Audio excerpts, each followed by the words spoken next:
Hello friends, मैं देवेनारी और आज हम बात करेंगे कक्षा 10वीं के अंग्रेजी के पेपर के सॉल्यूशन के बारे में। जो अभी अभी आपका इंग्लिश का पेपर कंप्लीट हुआ है, आप कंप्लीट करके आए हैं इंग्लिश के पेपर का, उसका पूरा सॉल्यूशन मैं आपको बताने वाला हूं।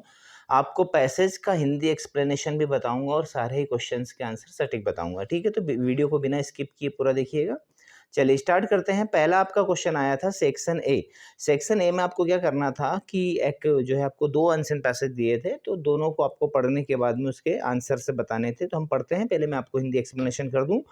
There once was stingy baker. Stingy का अर्थ होता है धूर्त कंजूस। एक समय की बात है कि एक बेकर था। बेकर यानी कि जो बेकरी वगैरह में है ना, जो बनाता है सामान, उसको बेकर कहा जाता है। तो वो बहुत ही धूर्त और कंजूस टाइप का बेकर था।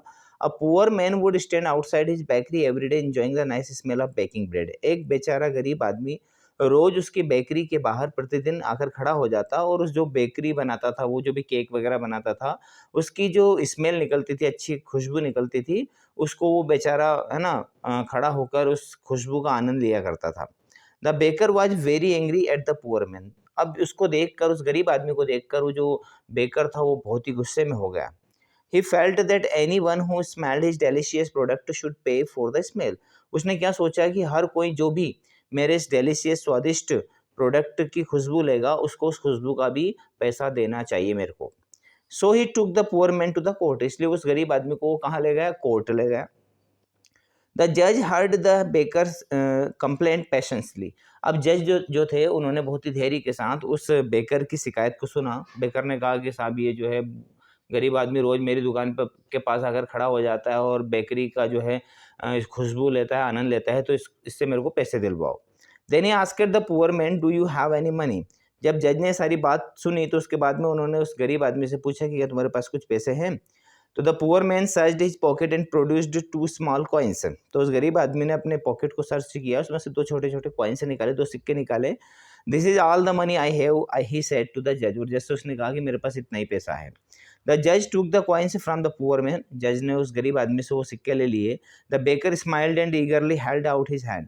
अब बेकर ये देखकर बहुत ही खुश हो गया और उत्सुकता के साथ उसने अपना हाथ आगे बढ़ाया कि जज मेरे को ये पैसे अब देने वाले हैं।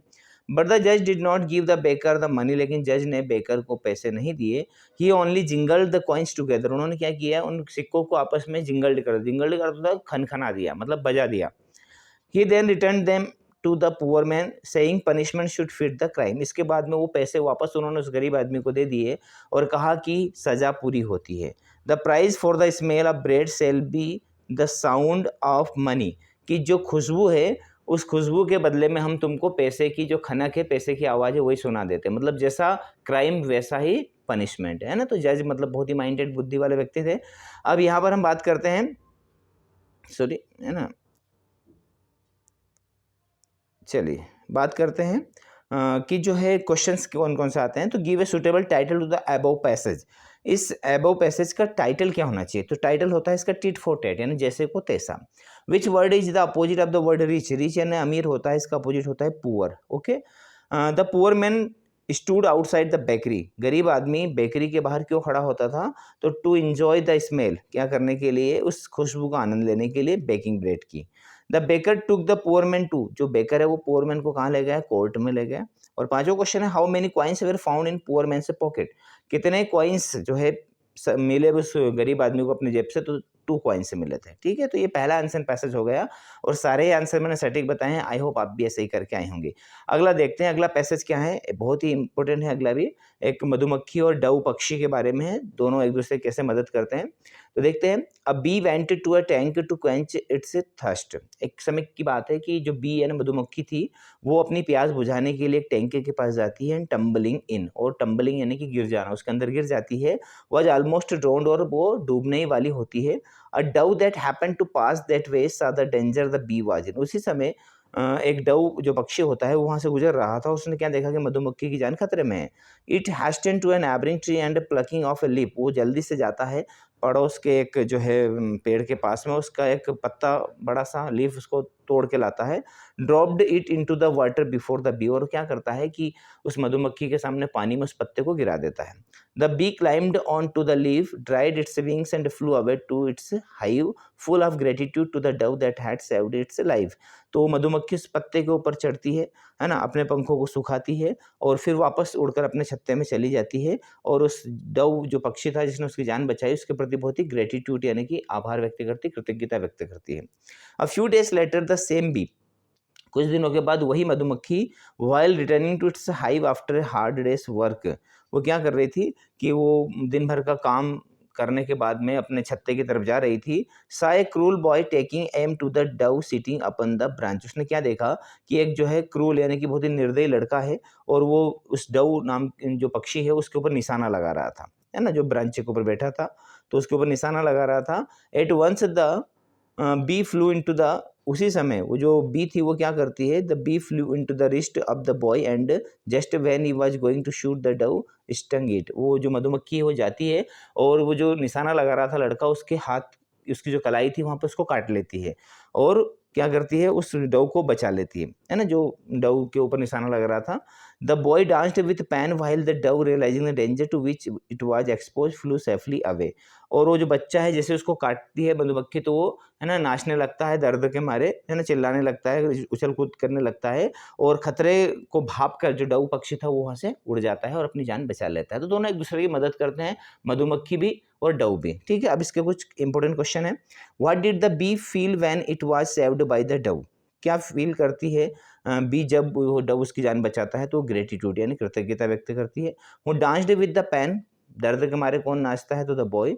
The meaning of the word tumbling is, tumbling का अर्थ होता है गिरना, तो फॉलिंग। ठीक है, the bee went to the tank, tank के पास क्यों जाती है, टू क्वेंच इट्स थर्स्ट, उसकी प्यास बुझाने के लिए। और हूँ सेव्ड द बी, बी की जान कौन बचाता है, तो डव नाम का पक्षी बचाता है।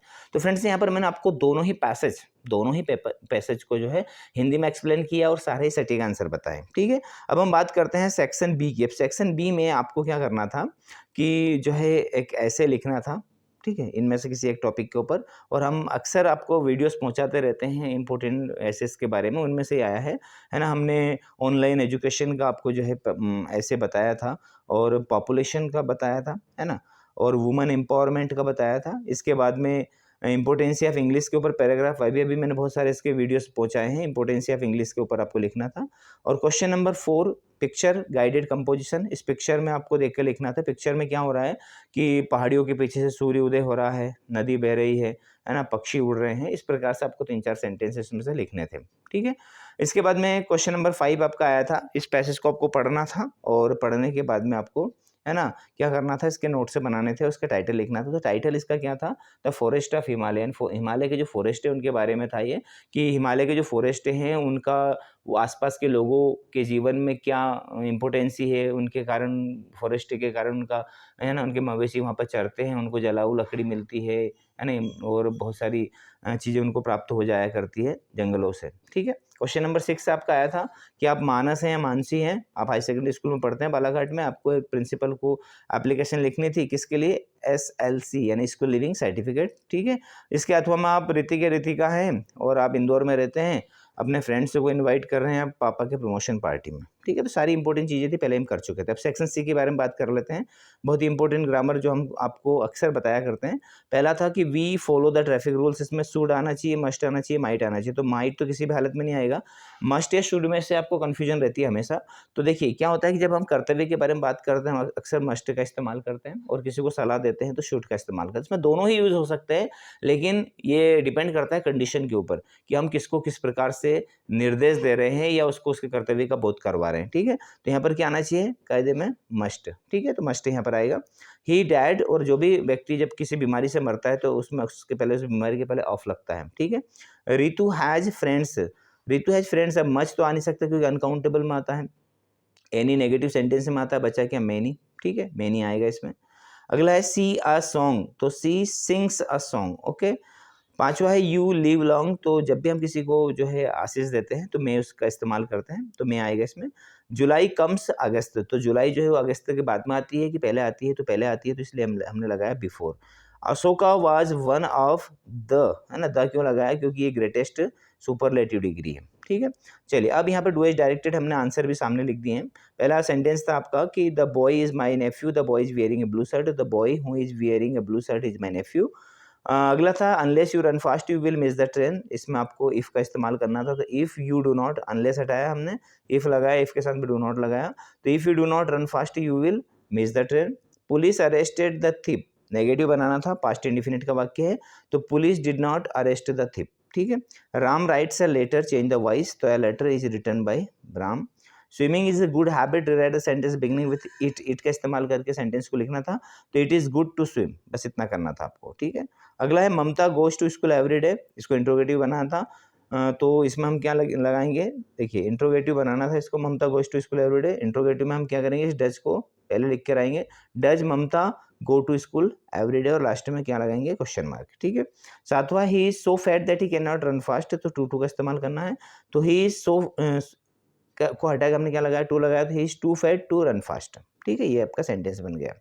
चलिए बात करते हैं सेक्शन डी की, टेक्स्ट बुक में से कुछ एक्सट्रैक्ट आते हैं।